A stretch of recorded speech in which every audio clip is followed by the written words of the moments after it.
In the railways, we tried to do it across the country in every division, every zone. And I must say that the work that the young children of today are doing really make us very, very proud. The enthusiasm, the passion for the work, the clarity of vision for their future. And therefore, I think a big round of applause for all our women of India.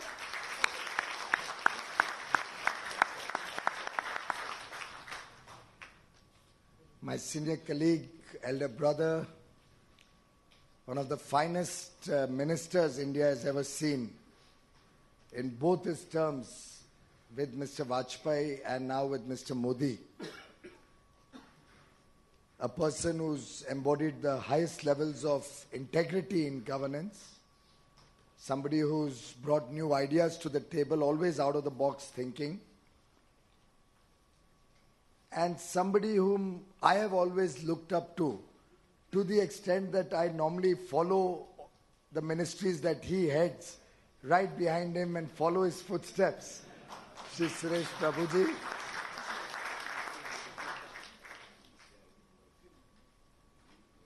The President of the Indian Chamber of Commerce, Shri Mayank Jalanji, Senior Vice President Shri Mayank Jalanji, Amay Prabhu, Vice Chairman, my colleague and senior leader of the Bharatiya Janata Party, President of Mumbai BJP, Shri Ashish Shelarji, BSc CEO Shri Ashish Chauhanji, other distinguished panelists for today's program, distinguished ladies and gentlemen, citizens of my city, Mumbai, ladies and gentlemen, friends from the media. ICC has turned 90 years, not very far behind India. But at the end of 72 years of independence, one often wonders whether we've done justice to the 130 crore people of India.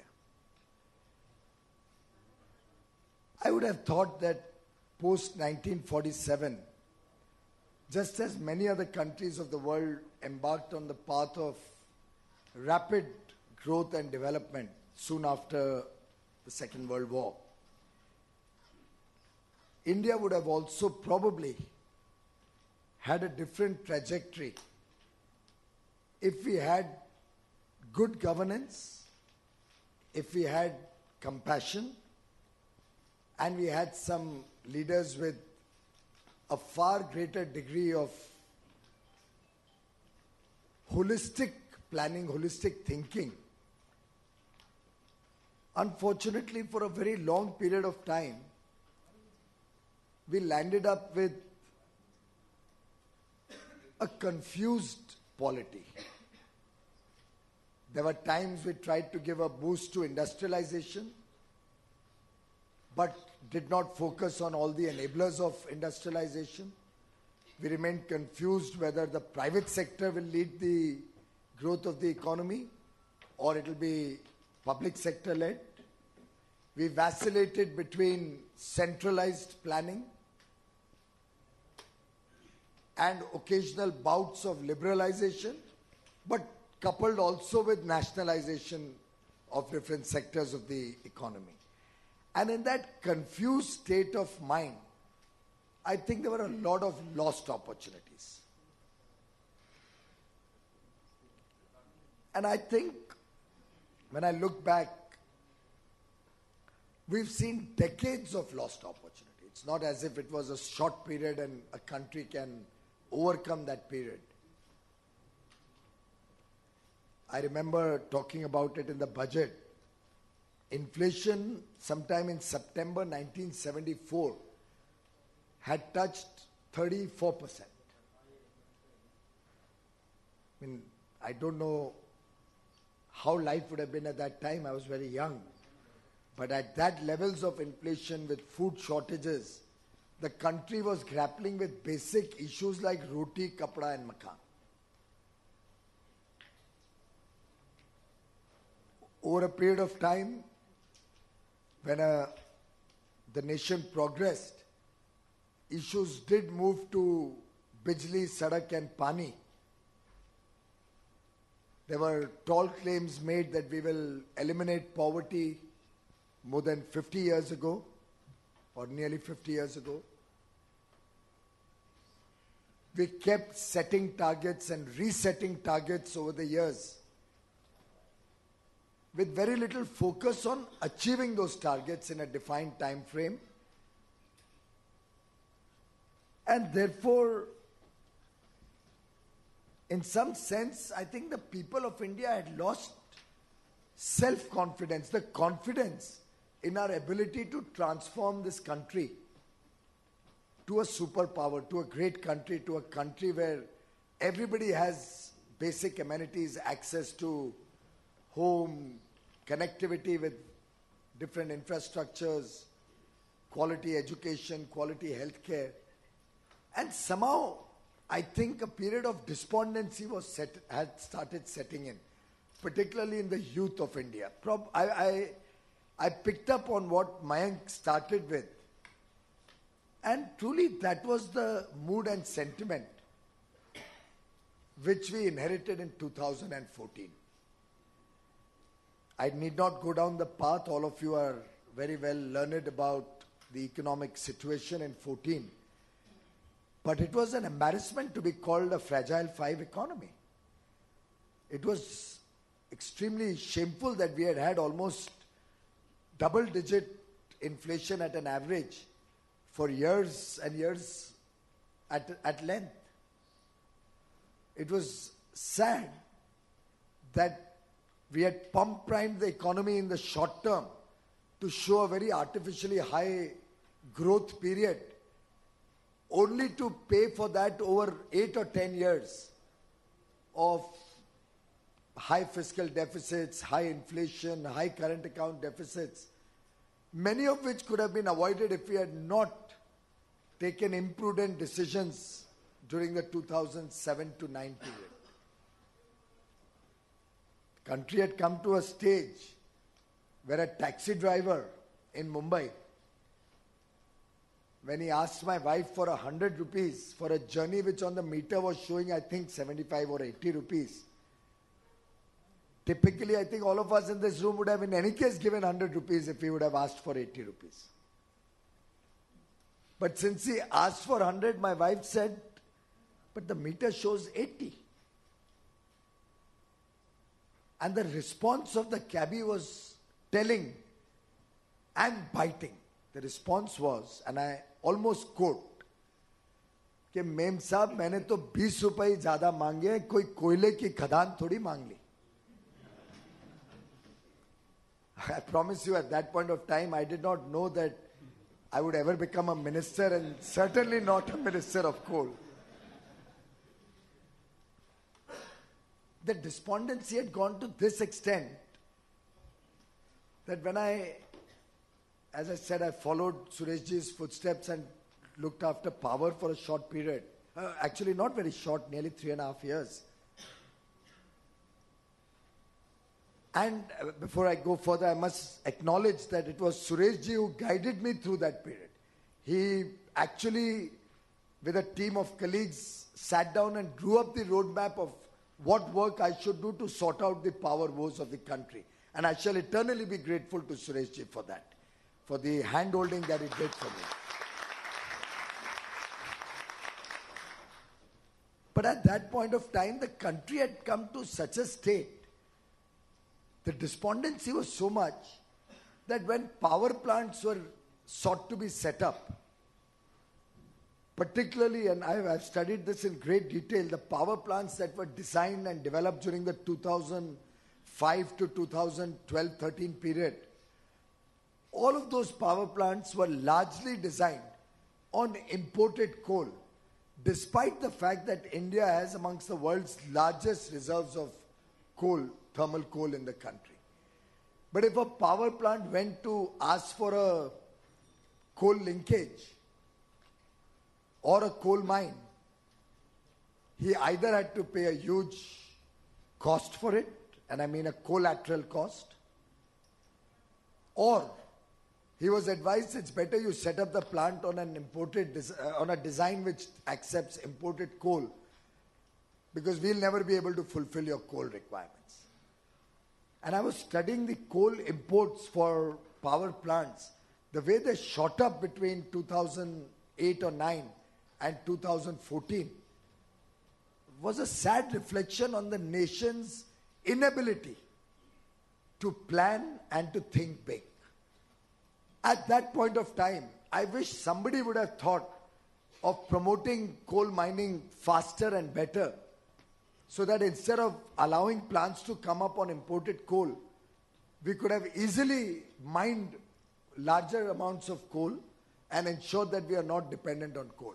Today, even if we increase the coal production, we will continue for the next at least 20 years more to import non-coking coal, thermal coal, because those plants are per se designed on imported coals.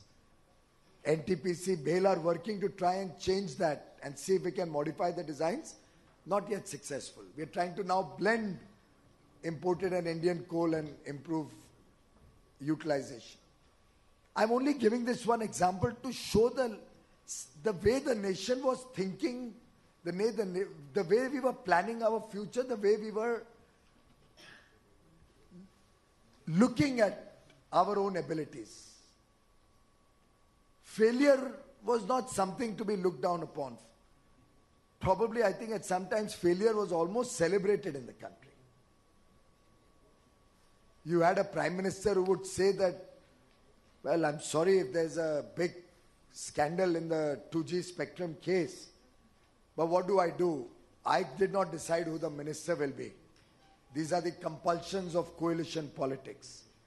I don't know, some of you may remember this sentence of the Honorable Prime Minister at that point of time. If you'll Google it right now, it'll come out straight. Compulsions of coalition politics. A new terminology was coined in 2010 or 11 when the scam broke out. And by the way, if any of you thinks that there was no scam, or that as if the court has given a clean chit, having studied the whole issue, I can tell you that the entire investigation was done before 2014. The entire hearings took place before 2014. And when the judge sat down to write his order, while I don't have the exact words on his order, but the sense was that the evidence has not been presented before me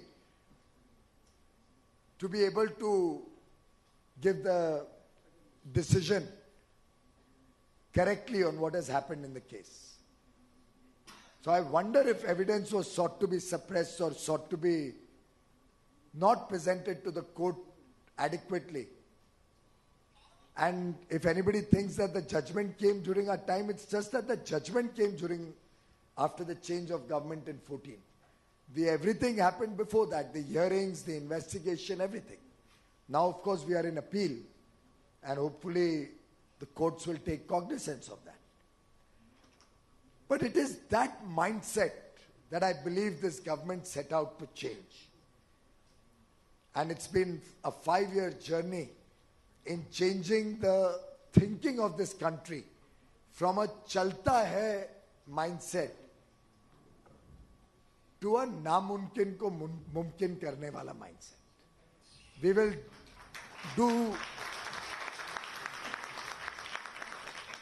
will show extraordinary performance and make the impossible possible.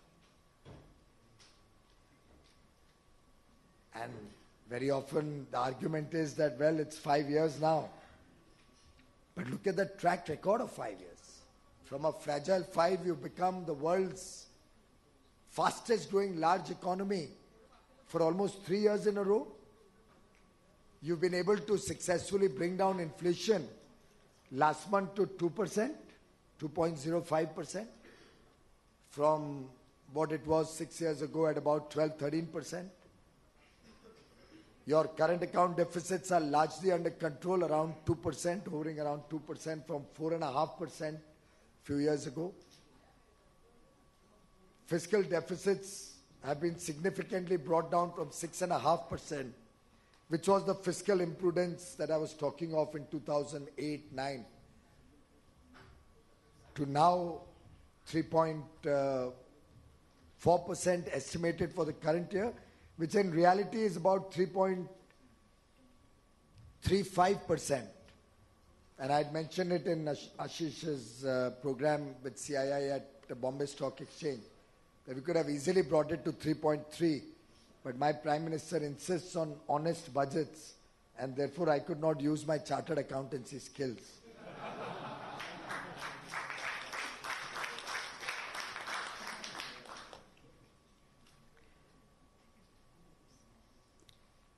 After every earthquake, you have to clear the debris.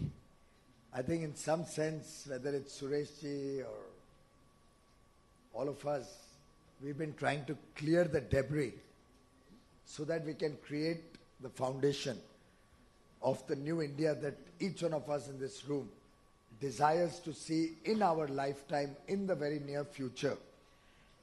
And any kind of transformation that one wants to do can never be done by just a touch-up job.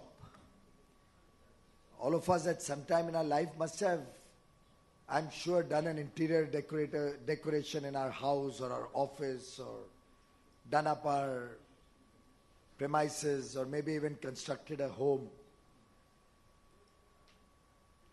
We are all from Mumbai mostly. Mumbai में एक बड़ा अच्छा वाक्य है जो reflect करेगा जो मैं कहने जा रहा हूं. When we came in government, we had two choices. One was we could do a touch-up job in our country. We could have easily allowed credit growth, unrestricted and unlimited credit growth to happen. We need not have gone for such major structural changes and improvements of the macro economy. We could have allowed fiscal deficits to remain a little higher, blamed it on the old government, kept crying about the past, and pump prime the economy with more spending and probably given a sense of great deal of well-being to a section of society, which would probably reflect this room and the opinion makers of the country. But we decided that just doing a touch-up job would be like, as we say in Mumbai, चूना लगाने के काम. हम बोलते हैं मुंबई में ना चूना लगा के चला गया. फिर लोग कभी ना कभी इतिहास बोलता कि सुरेश प्रभु भी और पीयूष गोयल भी देश को चूना लगा के चले गए. We wanted to set the things right so that अंदर जो दीमक घुसा हुआ है दीवार के अंदर, the termites in the system had to be removed, for which you have to first do a scrap down job. Correct? Any paint company owner here? No. You do a scrap down job, remove all the muck that's there inside, then do probably putty filling or something, then do a couple of coats of paint, let it dry also. Before you put the final coat of paint, you remove the debris. Otherwise, the debris will again ruin your paint. And then you put the final paint coat. In some sense, this 5-year period, despite achieving such phenomenal results in terms of the macroeconomy becoming stronger, controlling inflation, making India self-sufficient in food, ensuring every woman in the house, in her home, has a cooking gas connection. Incidentally, today or yesterday, we would have crossed 7 crore free LPG connections to the poor of India.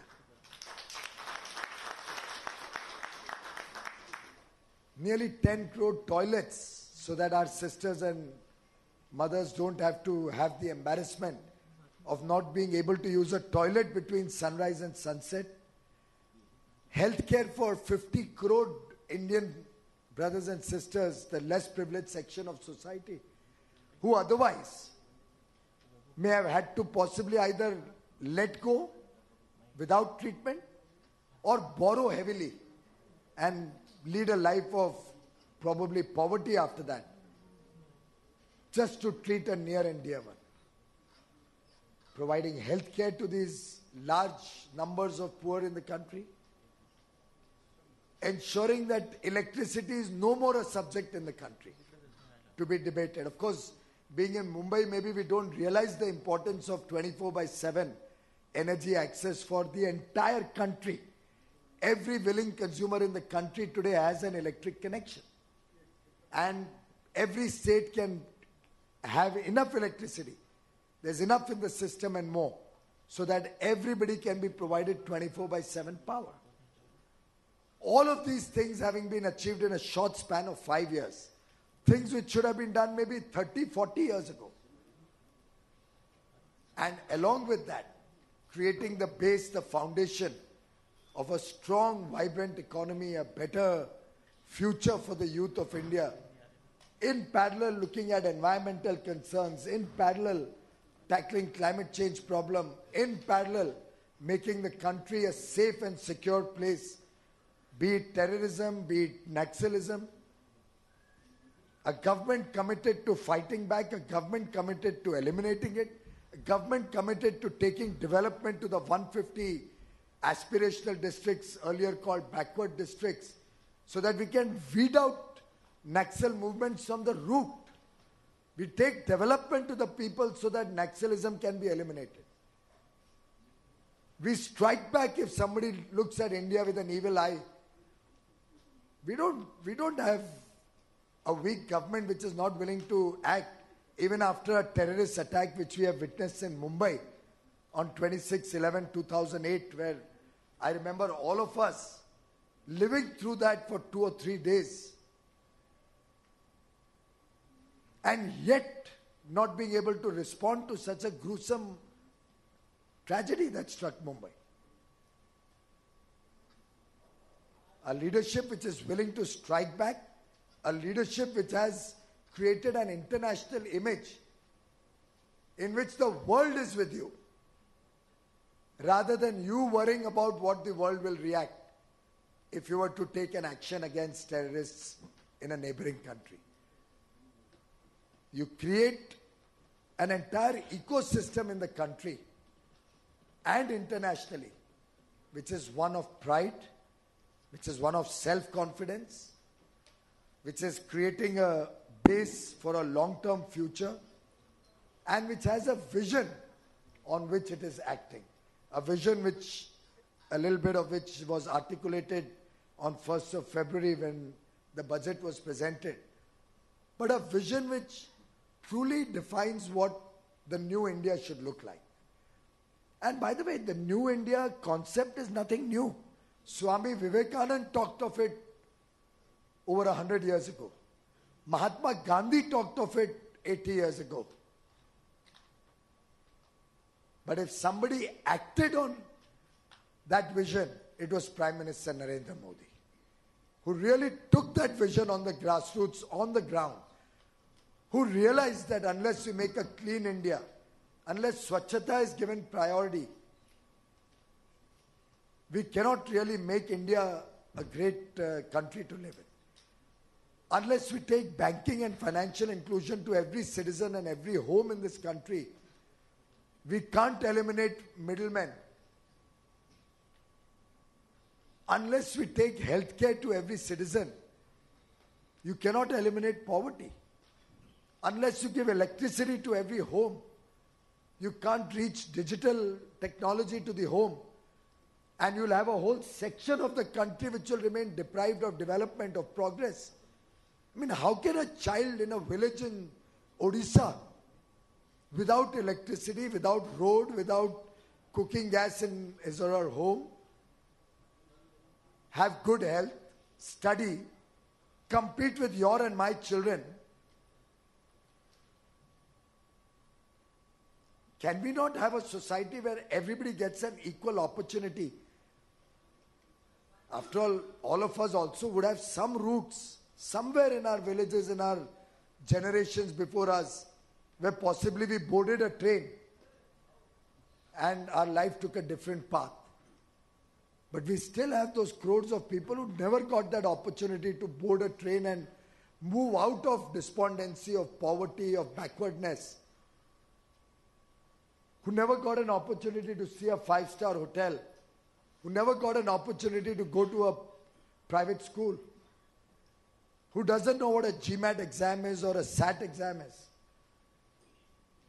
who doesn't realize that if skill development is not taken up seriously, he will never be able to come out of the traditions and traditional mode of incomes. And I think it is that structural change that we have witnessed in this country, in parallel with development, in parallel with huge amount of achievements on all the programs we set out to do, programs implemented in a time-bound manner, programs implemented with the highest degree of integrity, programs which have been implemented to reach the last man at the bottom of the pyramid without leakages. हमने कभी ये नहीं बोला कि 100 रुपए भेजेंगे तो 15 रुपए आपको मिलेंगे और 85 रुपए 85 rupees will be lost in the system and middlemen and other people will steal your money away. Every program that has been implemented in the last 5 years ultimately connects to the other, like the beads in a necklace. And if you look at it holistically, you will find the interconnections between every program. Be it the Jan Dhan Yojana, taking financial inclusion to everybody, be it Swachhata, Swachh Bharat, be it Digital India, be it Bharat Mala, be it Sagar Mala, be it Udan. And I can list out each of the initiatives. Ayushman Bharat, Pradhan Mantri Jan Arogya, this medical scheme, the Jan Arogya Yojana, PMJ, the PM Kisan Yojana, each one of them interlinking as beads in a necklace to provide a better future for our citizens, the youth of tomorrow. The multi-dimensional approach that this government has conducted itself with in the last 5 years, and the vision that we have for the next 10 years to take India to first become a 5 trillion economy in 5 years and then a 10 trillion economy in another 8 years after that, is truly a holistic roadmap to the future, in which I invite all of you and all the chambers of commerce and industry leaders to participate, to enjoy the fruits of this growing economy, of this aspirational India, and ensure that all our activities reach that man at the remotest corner of India who for so many years has been waiting, has been hoping, has been aspiring to see in his life. And I believe that this is the time where we are at the cusp of taking this country to the next level of development, the next level of socio-economic transformation, where together each one of us can contribute to making India a superpower, to making India the world's best place to live in. And I have no doubt in my mind that once the collective efforts of 130 crore Indians comes onto the table, this country will not only meet the demands and aspirations of all our people, of the youth of India, but will show the world how with high value systems, with good value systems, one can ensure development of 130 crore people, one can ensure equitable development, yet promoting entrepreneurship, promoting people with ideas, promoting the youth to be self-sufficient, living on their own feet, living a life of dignity, and not being dependent on, as the Prime Minister said, doles and deals. Let's look for a powerful India. Let's look for an aspirational India. Let's look for an India which looks at inclusive development for each and every citizen of this country. And I think that is the only roadmap which can succeed. An India which sees development reach every single citizen of the country, reach every nook and corner of this country. An India in which India leads the world in development, an India which will be the most sought after destination for every country in the world, be it for business, be it for tourism, be it for spirituality, be it for knowledge, be it for invention and innovation. And that's the India that I believe is the India of our dreams, is the India of tomorrow. Thank you.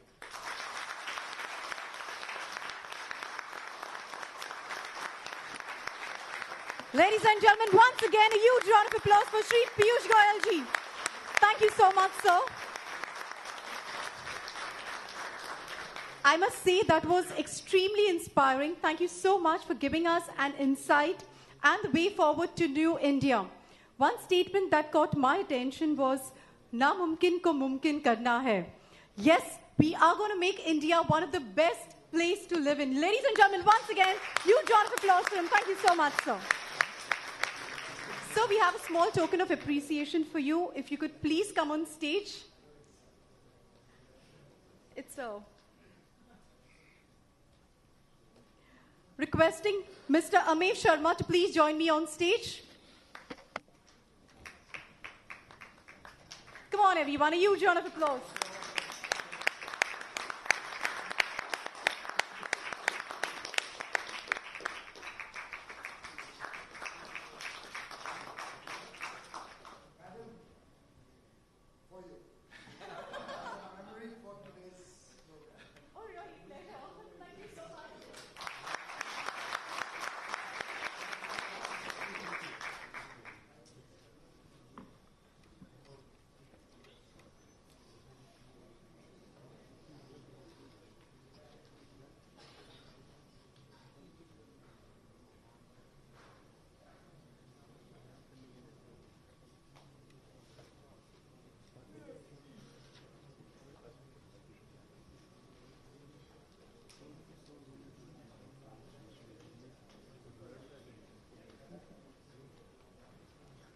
Ladies and gentlemen, we would be having our Honorable Minister Shri Suresh Prabhuji joining us in some time, so kindly be patient, because next he will be addressing us. Thank you.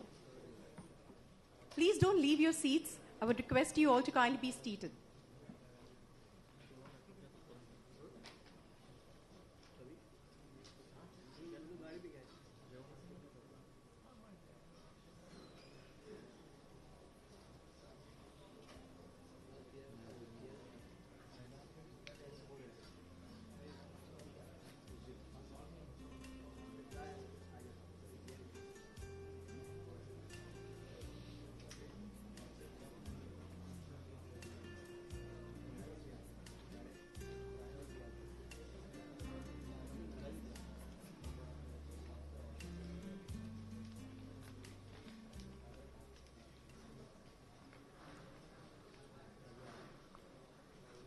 Ladies and gentlemen, I would now like to invite our Honorable Minister of Commerce and Industry and Civil Aviation, Government of India, none other than Shri Suresh Prabhuji. Ladies and gentlemen, a huge round of applause for him, please.